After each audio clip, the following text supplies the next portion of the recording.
राम राम। कुछ एक उपाय जो व्यापार चलाने के लिए होते हैं, जब भी व्यक्ति को साल में कुछ एक विशेष मौके आए उस समय में करते रहना चाहिए। जैसे कि कुछ एक फलों का दान हमारे धार्मिक दृष्टिकोण से और ज्योतिषीय दृष्टिकोण से कहा गया है कि यह सब फल आप भगवान को अर्पण करते रहें समय समय पर, चाहे वह अवसर शिवरात्रि का हो, चाहे रामनवमी का हो या कोई भी धार्मिक अवसर हो। उस समय कुछ विशेष फलों का अर्पण भगवान को किया जाता है। ऐसे ही एक विशेष फल का अर्पण व्यापार को चलाने के लिए भगवान को किया जाता है। अगर आपका व्यापार बार बार अस्थिरता में रहता है, कभी बहुत अच्छा चलता है, कभी नीचे आ जाता है, बार बार आपको व्यापार बदलना भी पड़ रहा है और व्यापारी होने के बावजूद आप कर्ज में हैं, तो इस वीडियो में एक विशेष फल मैं आपको बताऊंगा, उसे लेकर आप भगवान को अर्पण कर दें।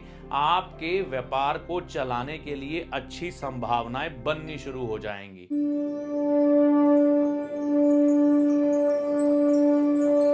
नमस्कार, मेरा नाम है पंडित अरविंद तिवारी। इस चैनल पर आज अगर आप पहली बार आए हैं या बहुत समय से चैनल के साथ चल रहे हैं, अभी तक आपने इस चैनल को सब्सक्राइब नहीं किया है, तो इस वीडियो को देखने के बाद चैनल को सब्सक्राइब करके जाइएगा। भगवान के पूजा पाठ में अलग अलग चीजों का इस्तेमाल होता है, चाहे नाना प्रकार की सामग्री हो, फूल हो, फल हो या अलग अलग अनाज हो, तो भगवान की पूजा इन सामग्रियों से की जाती है। ऋतु के अनुसार कुछ एक फल जो ईश्वर हमें देते हैं इस प्रकृति के द्वारा, वह विशेष अवसरों पर ज्योतिष शास्त्र के अनुसार अगर हम भगवान को अर्पण करते हैं तो उस समय हमारे व्यापार को चलाने में सहायता मिलती है। तो आज मैं आपको ऐसे ही फल के बारे में बताने जा रहा हूं जो कि व्यापार को चलाने के लिए सहायक है।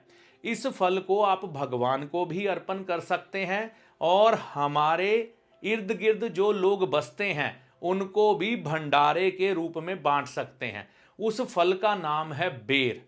ये बेर आपने जीवन में कभी ना कभी जरूर देखे होंगे। देखिए, बेर की एक कथा रामायण में भी आती है, जब शबरी माता ने चख चख के बेर इकट्ठे किए थे प्रभु श्री राम जी के लिए। प्रभु श्री राम जी ने तो प्रेम का भाव समझ के वह बेर खा लिए, लेकिन लक्ष्मण जी ने वह बेर फेंक दिए। तो ये बेर की कथा हमारे धार्मिक ग्रंथों में भी है। तो यह बेर एक तो शिवरात्रि के अवसर पर आप भगवान को अर्पण करिए।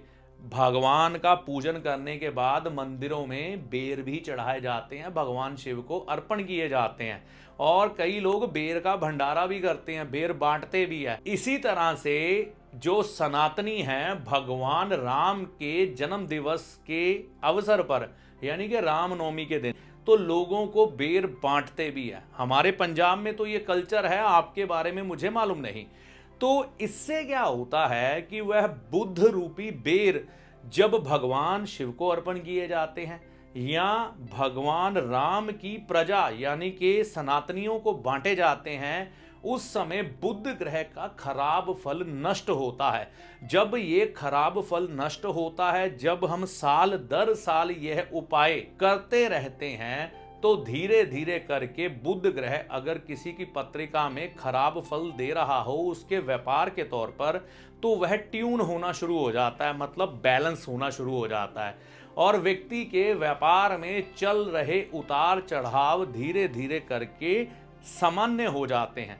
अपने रीति रिवाज जो कि ईश्वर के साथ जोड़कर हमें दिए गए हैं, वह मानने से ही ये सब ठीक हो जाता है।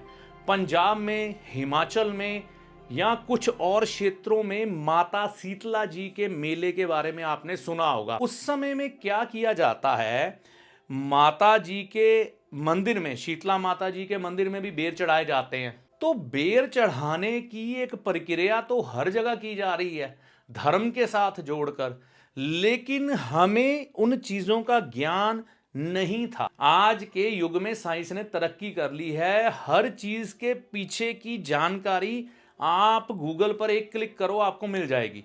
लेकिन ज्योतिष के बारे में कई गहन जो रहस्य हैं वो बताने वाले विद्वान भी आज के समय में आपको बेशुमार मिल जाएंगे। ज्योतिष के बारे में हर एक जानकारी दी जा रही है विद्वानों के द्वारा कि यह जो क्रिया की जाती थी इसके पीछे रीजन क्या था। तो आप वह चीजें जान जाते हैं कि अगर हम धर्म के दृष्टिकोण से भी चले ना, समय समय पर यह फल आता है। अगर इसका हम अर्पण करें भगवान को, भंडारे के रूप में लोगों को बांट दें, तो हमारे ग्रह ठीक हो सकते हैं। तो बेर का फल इसी तरह से बुध के साथ जुड़ा है, और जब हम इसका उपाय करते हैं तो हमारा बुध ग्रह ठीक हो जाता है। तो यह अवसर चाहे शिवरात्रि का हो, चाहे रामनवमी का हो, चाहे शीतला माता के दिन चल रहे हों, उस समय में आप बेर अर्पण करें ना भगवान के पास जाकर, आप देखिए कैसे आपके व्यापार में साल दर साल सुधार होता है। चैनल पर अगर आप पहली बार आए हैं, बहुत समय से चैनल के साथ चल रहे हैं, तो इसे सब्सक्राइब करके जाइएगा। इस वीडियो में दी गई जानकारी का लाभ माता रानी की कृपा से आपको होगा। जय माता दी।